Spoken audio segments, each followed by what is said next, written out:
Can any of you see? I think it's gone too far now. I think, like you mentioned, there's been that apology and that wait for an apology that hasn't come. The only way I think it would be realistic is if Ten Hag wasn't there anymore and then he could come back under a new manager and maybe reignite his career at Manchester United that way. But I think for the short term, until the end of the season, it feels like a good decision. And I'm not saying, by the way, I'm not having any indication on Ten Hag and his managerial position. I'm just saying that's probably the only realistic option if there's a change in manager, because the relationship between the two of them is completely broken down. He's not involved in first team training. He's not got that relationship anymore. There's no real kind of attempts anymore to try and build that back up, is there? So you can't realistically say you can come back onto that and get back to the top. Well, he's emblematic of Manchester United's transfer policy as of late. You bring in a player for big money, expect them to perform whilst not considering the system that they're being dropped into. Oh, he went in. I was like, I'm not saying anything. And Craig was like, no, it's true. No, it's true. And it's you can lay the blame at the door of Eric Ten Hag, but you can lay the blame at so many people, and that's the reason why Ineos have come in and they've got a new ruthless strategy. Melissa already talked about it in December about how Manchester United are going to be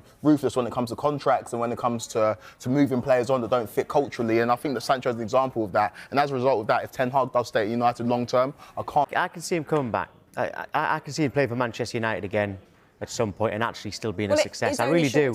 I think the only way that could happen is like Harriet suggests, if there was a managerial change at Manchester United and Eric Ten Hag wasn't there anymore. I think that's probably the only way. Football does change extremely quickly. I believe, in my opinion, Ineos' plan is to continue with Eric Ten Hag at least until the summer, get some calm, get some structural changes, and hopefully Eric Ten Hag can be at the helm with those changes around him and see a different look to Manchester United, a different feel. And I think if that still, I think it will, comes to an end at Borussia Dortmund, I think if Eric Ten Hag's still there, I think it'll be very, very unlikely. Unless here's an apology and the two can, shake hands and move on. Football, funnier things have happened in football, but I think it's extremely unlikely.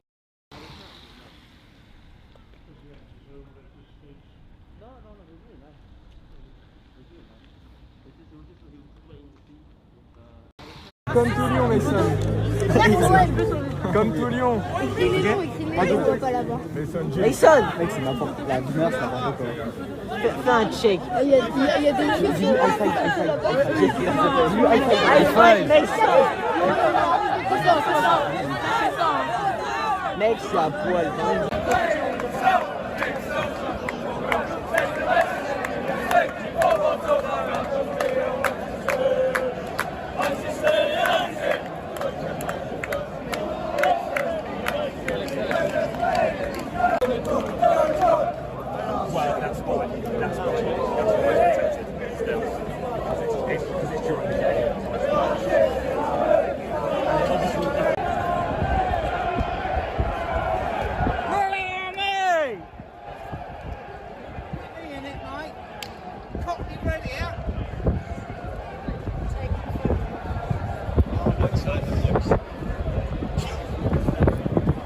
The stadium.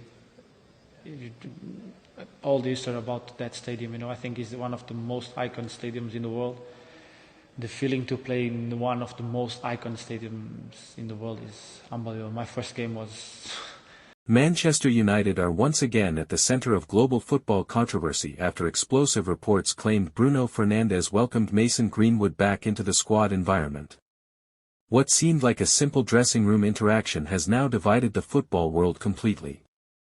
Some fans believe Fernandes acted like a true captain by protecting unity and professionalism inside the squad, while others argue the situation goes far beyond football and touches on accountability, leadership, redemption, and the image of one of the world's biggest clubs. Social media exploded instantly as debates erupted across every platform, with supporters, pundits, and former players all giving emotional reactions. Is Bruno Fernandes showing elite leadership during a difficult moment, or has Manchester United entered another dangerous controversy that could damage the club's reputation even further? The pressure surrounding Old Trafford continues to rise as the Greenwood debate becomes one of the biggest and most emotionally charged stories in modern football right now.